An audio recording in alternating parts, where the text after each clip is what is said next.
By using Flange Edge tool, a new flange can be easily created. Just hover over an edge and use the tool.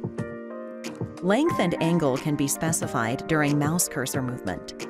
Use the Tab hotkey to switch between fields. There are several other parameters which can be used during flange creation. For example, the width of the flange is controlled by using Width option of the tool. If the default radius of the bend is not suitable, it can be changed during creation with Radius option.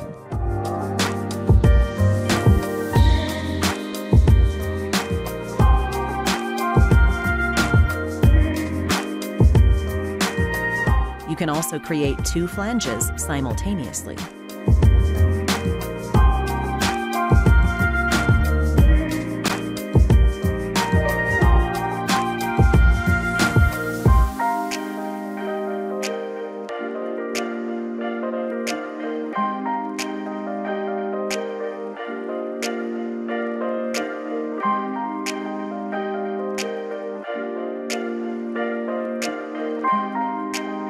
Use the taper angle option if the side faces of the new flange are inclined.